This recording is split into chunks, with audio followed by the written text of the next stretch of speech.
Que a graça e a paz do nosso Senhor Jesus Cristo seja com os amados irmãos, amém.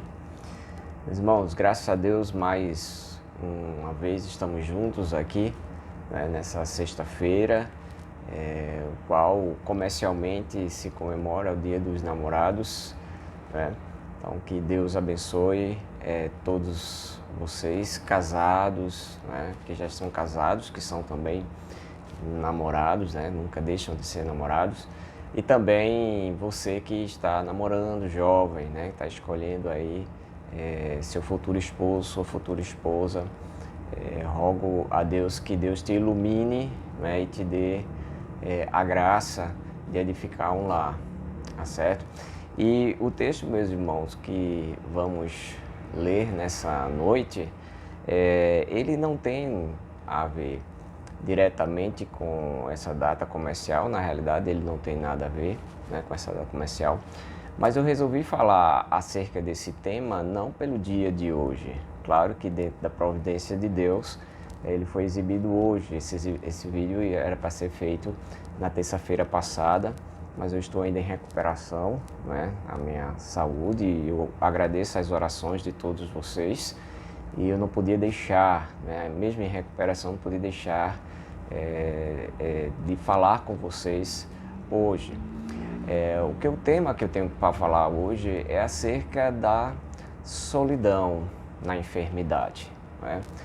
Uma das coisas que eu tenho visto nessa pandemia, muito testemunho, né, daqueles que passaram pela Covid-19, uma das reclamações, ou melhor, uma das maiores lamentações, não é só o medo da morte ou a dor física que essa doença pode causar, mas uma extrema solidão, né? Uma extrema falta de uma ausência do toque, da presença dos entes queridos, mesmo aquelas pessoas que têm familiares que são muito amadas.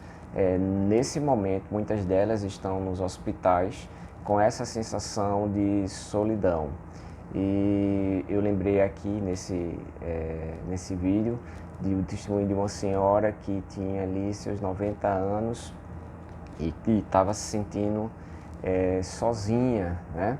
E ela tinha filhos, netos, bisnetos sempre ao seu redor. Então são muitos testemunhos de pessoas, tanto idosas como jovens, né? Pessoas casadas, solteiras, que nesse momento estão se sentindo sozinhos nos hospitais por conta da Covid-19.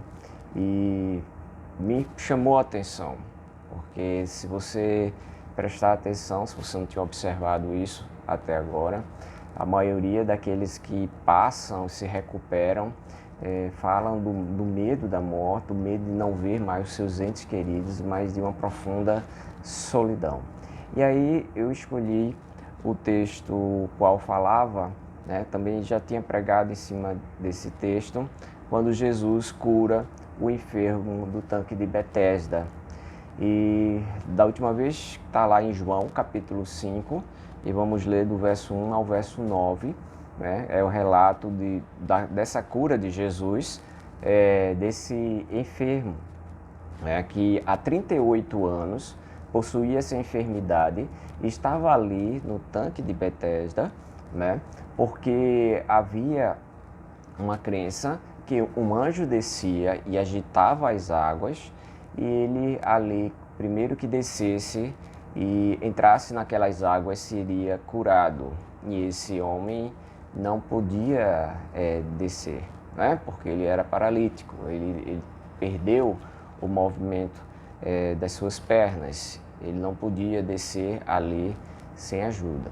Então essa cura é bastante conhecida, né, daqueles que gostam de ler as Sagradas Escrituras, principalmente o Evangelho de João, que é o evangelho, eu acho, assim, um dos primeiros evangelhos que nós, quando começamos a conhecer a Bíblia, começamos a ler, né, João. E nessa noite eu quero trazer uma reflexão acerca da solidão na enfermidade, descrita aqui nessa narrativa né, da cura de Jesus, desse enfermo de Betesda.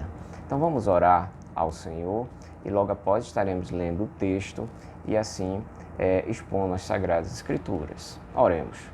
Eterno Deus, Todo-Poderoso, Tu és, nós te louvamos, te engrandecemos, porque a Tua misericórdia dura para sempre, Senhor.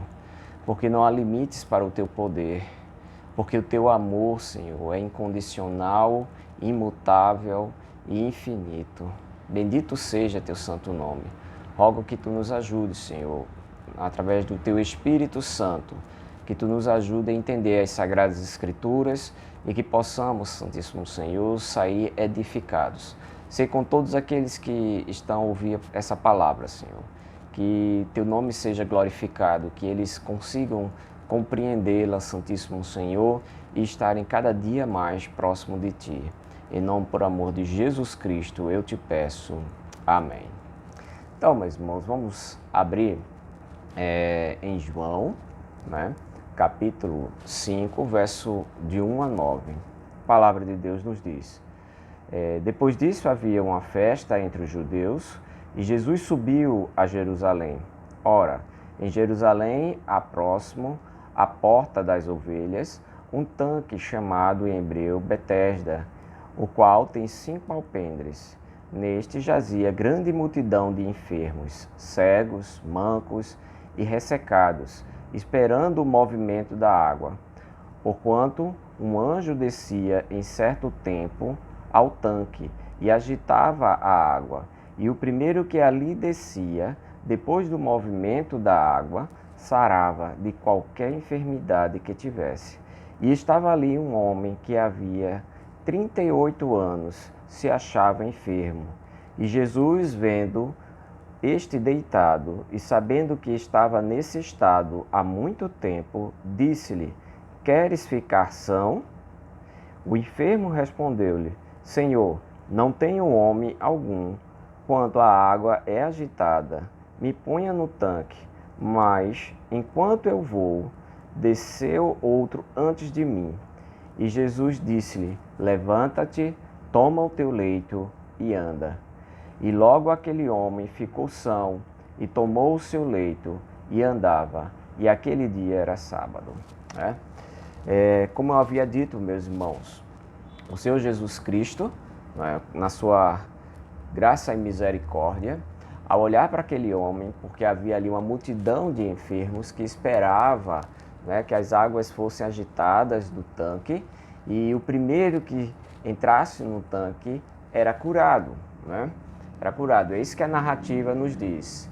E ela nos diz que Jesus, ao olhar aquela multidão de enfermos que esperavam o movimento das águas, ele vê aquele homem que há 38 anos estava naquele estado, esperando ser curado. E o Senhor se aproxima dele. E é essa parte, esse diálogo com esse enfermo, que eu quero que você preste atenção. Está aqui no verso 7, a resposta do enfermo. Porque Jesus se aproxima dele, não nos é dito o nome dele, só o tempo que ele estava naquele estado. Então, Jesus se aproxima desse enfermo e diz: Queres ficar são? E ele responde, o enfermo respondeu-lhe: Senhor, não tenho homem algum que... E aí eu quero que você pare e pense. Olha o que é que ele diz. Não tenho homem algum que, quando as águas são o quê? Agitadas, me ponha no tanque. Mas, enquanto eu vou, desce outro antes de mim. Então, a resposta daquele enfermo, claro que o Senhor sabia que aquele enfermo estava naquela situação há muito tempo. E ele sabia por que ele estava naquela situação há muito tempo. Se você continuar lendo esse capítulo 5, depois de curado, depois de que esse enfermo se apresenta até as autoridades ali da sinagoga, o Senhor o encontra novamente no verso 14, e ele diz: Depois Jesus encontrou no templo e disse: Eis que já estás são, não peques mais, para que não te suceda algo pior. né? Então Jesus sabia do estado daquele homem, Jesus conhecia aquele homem, sabia toda a sua vida e todo o seu lamento e todo o seu sofrimento, ao ponto também de saber por que ele estava enfermo daquele jeito, devido aos seus próprios pecados. Quando ele diz no verso 14, não peques mais, né, para que não te suceda algo pior, é nos revelado aqui que aquele enfermo estava naquela situação devido a algum pecado que não nos é revelado, né? Então, meus irmãos, presta atenção. Um homem, 38 anos é uma vida, né? Então, provavelmente ainda jovem, ele foi acometido daquela enfermidade como fruto de algum pecado. 38 anos, né? Ali esperando. Mas o que eu quero que você preste atenção é que aquele homem estava sozinho. A resposta que ele dá para Jesus Cristo, e aqui dentro desse texto nós podemos tirar muitas verdades em relação à nossa convivência, à nossa persistência, perseverança em orar ao Senhor, em esperar o Senhor, né? Sabendo que o Senhor conhece todas as coisas, que o Senhor sabe das nossas lutas, das nossas tribulações. Talvez você esteja 10, 20, 30, 40, ou, né, 40 ou até mais do que esse homem que estava há 38 anos, lutando neste mundo, padecendo e desesperançado, talvez. Mas aquele homem estava ali, né, com esperança de que algo acontecesse e ele fosse curado, senão ele não ficaria ali esperando. Se ele estava ali, ele esperava que algo acontecesse. E o Senhor também, na sua soberania, determinou-se a encontrar com esse homem nesse dia, nesse exato momento, né? Deus tem domínio de todas as coisas, nós não entendemos, né, o porquê, mas o Senhor entende. O Senhor sabia que aquele doente estava daquela forma devido aos seus próprios pecados e que aquele tempo iria acabar do seu sofrimento, ao ponto dele conhecer o Salvador e de que aquela cura que ele teria, né, seria tão maravilhoso, meus irmãos, não só porque acabaria ali, né, aquele sofrimento de 38 anos, mas principalmente porque ele veria com seus próprios olhos o Senhor da vida, né? Aquele que tem o poder de dizer para ele, levanta-te, toma o teu leito e anda. Só que até aquele momento, o qual Jesus encontrou aquele enfermo, ele estava sozinho na sua enfermidade. E aí foi isso que me chamou a atenção. Foi isso que me chamou a atenção quando eu começava a escutar, né, no rádio ou na televisão, ou mesmo no YouTube, quando se dá as notícias acerca da pandemia que estamos enfrentando, aquelas pessoas dizendo eu estava muito sozinho, né? Eu estava muito sozinho, eu estava triste, eu achava que os meus entes queridos não desejavam, alguns que não tinham entendimento do que estava acontecendo, eu não sabia se teria outra oportunidade de vê-los. Então muitas famílias estão vivendo o drama de ter os seus entes queridos num estado de enfermidade, e no estado de enfermidade que ele é obrigado a estar sozinho por conta do isolamento.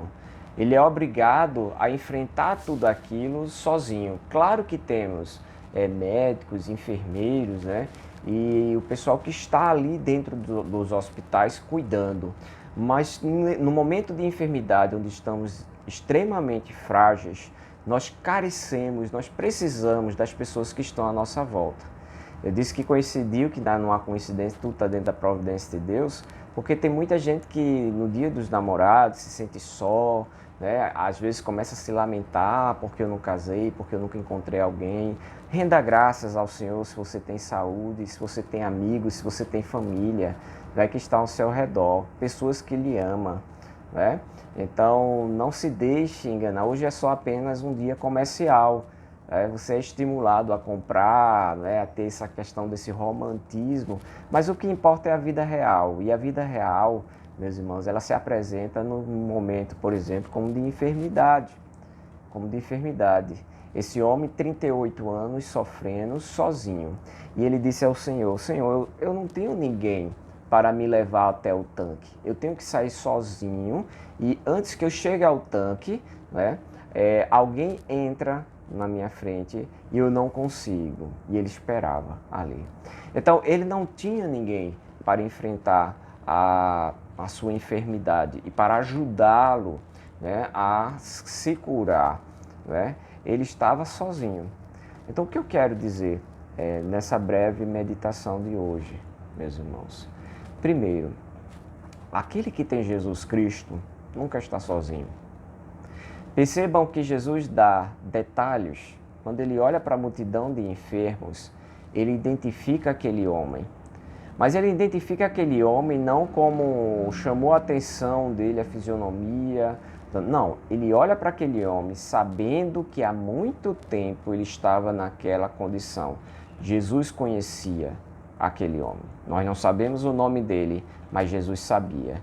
Jesus sabia da história daquele homem. Jesus acompanhava aquele homem antes mesmo, né, daquele homem ter consciência da existência de Jesus. O Senhor já se fazia presente na sua vida e tinha esse plano de encontro com ele. Fica difícil para a gente imaginar e dizer, mas pastor, por que Jesus esperou tanto tempo? Por que Jesus permitiu todo aquele sofrimento? Primeiro, aquele sofrimento foi derivado do próprio pecado, né, do homem.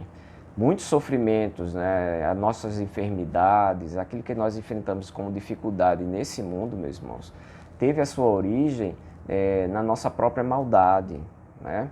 Nosso mundo, a violência, a maioria dos dramas que nós vivemos, a maioria deles, são derivados de nossos próprios pecados ou de pecados daqueles que estão à nossa volta. O pecado, ele destrói o corpo e ele destrói também a alma. O pecado nos separa da fonte da vida, que é Deus. Então, o vilão aqui é o pecado, né? E o Senhor, que é santo, bom, todo-poderoso, ele é misericordioso, porque não merecíamos perdão. Mas o Senhor, na sua graça e na sua misericórdia, mesmo sem pedir, mesmo sem buscar, ele vai ao encontro de nós. Foi assim comigo e foi assim com todos aqueles que têm Cristo na sua vida. Jesus foi ao nosso encontro. Jesus nos amou primeiro, né? Quando João diz aqui ainda no capítulo 3, Deus amou o mundo de tal maneira que deu seu único filho para que todo aquele que nele crê não morra, não pereça, mas tenha a vida eterna, né? Ele deu para que ele morresse na cruz e ressuscitasse. O Senhor, nosso Deus, ele é bondoso, ele é a fonte de tudo que é bom, tudo que é agradável. Tudo que nós sofremos, todo o nosso sofrimento, todo o nosso tormento nesse mundo teve a origem nos nossos próprios pecados e no pecado das pessoas que estão à nossa volta.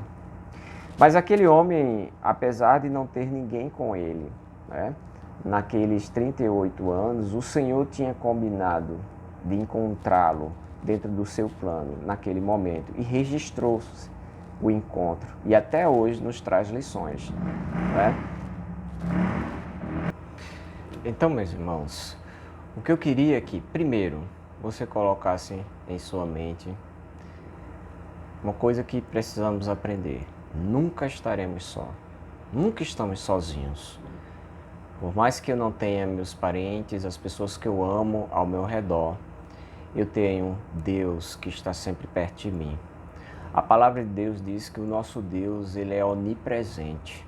Ele está em todos os lugares ao mesmo tempo. Não há lugar na criação que eu possa fugir de Deus. Uma coisa que eu, quando aprendi a ler as Escrituras, uma coisa que eu aprendi lendo as Escrituras foi essa característica do ser de Deus. E a consciência de que tudo que eu faço na presença do Senhor. Que eu nunca estou sozinho. Que eu sempre tenho com quem conversar, com quem contar e com quem também pedir socorro. Então, talvez você, nessa noite, esteja se sentindo dessa forma, mas eu garanto a você que assim como Deus está aqui, Ele está aí também no seu lar, no seu trabalho, onde quer que você esteja ouvindo essa mensagem. Então, a primeira coisa que eu quero que você entenda, você nunca estará sozinho. Jesus sempre estará próximo de nós. Jesus sempre está perto de nós. Há momentos que eu não consigo ver, que eu esqueço disso, mas isso não o impede de estar presente. Há momentos que eu não tenho consciência, mas isso não impede a ação de Deus, a graça de Deus na minha vida e na tua vida. Então, quando aquele homem, no verso 7, disse: não tenho homem algum que quando a água agitada me ponha no tanque. Meus irmãos, isso demonstrou para mim, nas minhas meditações, uma profunda solidão no momento da enfermidade. Não tenho homem algum que me ajude, né? E naquele momento, aquele enfermo tinha o Senhor da vida, que não só poderia levá-lo até o tanto melhor, ele tinha autoridade, inclusive sobre todos os anjos, né? Sobre todas as hostes celestiais. É o Rei Jesus. E ele disse para aquele enfermo: levanta-te, toma teu leito e anda. E assim se fez, né? E assim se fez. Esse é o nosso Salvador. Esse é o nosso Senhor. Esse é o Deus o qual nós servimos. Então você nunca estará sozinho. Guarde isso no seu coração. Segundo, mesmo que você não creia em Jesus Cristo, ou não creia em Deus, ou não creia nessa palavra, isso não muda a verdade. Não é? Não estar sozinho tem um outro sentido também. No momento que aquele homem pecou para gerar aquela enfermidade, ele pecou na presença de Deus. E durante 38 anos, né, o Senhor estava, né, perto dele, ele não conseguia ver o Senhor, até aquele momento. Então, acreditando ou não, Deus existe, Deus é o que é. E eu queria dizer a você, quando pecamos, ofendemos a Deus e ofendemos a Deus na sua presença. Eu não posso esconder os meus pecados, eu não posso me ocultar da presença de Deus, eu não posso fugir da presença de Deus. Mas eu posso contar com a sua graça, com o seu amor e com a sua paciência. Então, que nessa noite, se você não crê no Senhor, que o Espírito Santo te ilumine e te faça entender que Deus está aí, bem perto de você, presenciando tudo que você faz, todos os teus pensamentos, todas as tuas palavras, e que, querendo ou não, acreditando ou não, um dia você se encontrará com o Senhor. A palavra de Deus diz que o Senhor, né, nos chamará no momento da nossa morte ou na sua segunda vinda. Nós nos encontraremos com o Senhor Jesus Cristo. E nesse dia, quando nos encontrarmos com Deus, a melhor coisa que temos é ter o Senhor como nosso Salvador, como nosso advogado, como aquele que nos defende, como aquele que chega perante o Pai e diz: esse é um dos meus, é um daqueles que eu derramei o meu sangue por ele. Não é? Vindes benditos do meu Pai, vindes e entreis no reino que eu tenho preparado para vós. Essa é a minha grande esperança, meus irmãos, no mundo cheio de agonia, de tristeza e de confusão. Eu só tenho uma esperança, não são nos governadores, nas ideologias, na ciência, mas eu tenho esperança no domínio de Deus, das suas promessas, na sua graça. Então eu espero que nessa noite você tenha entendido, você não está só. Você tenha compreendido que muitos acham, né, que estão sozinhos nas suas enfermidades e lutas, mas não estão.